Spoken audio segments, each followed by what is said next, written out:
We should have gas.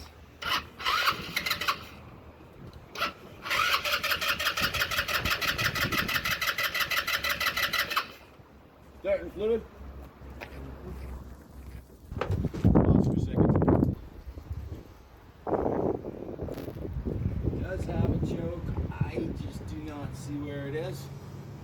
So we're just gonna keep going. Let's see what happens. Here, you come give it the squirt to the carburetor.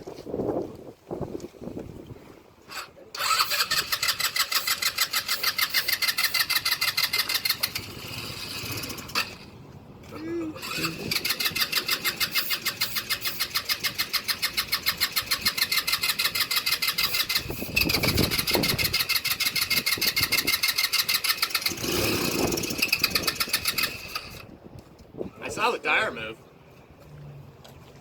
That's just because that fuel line.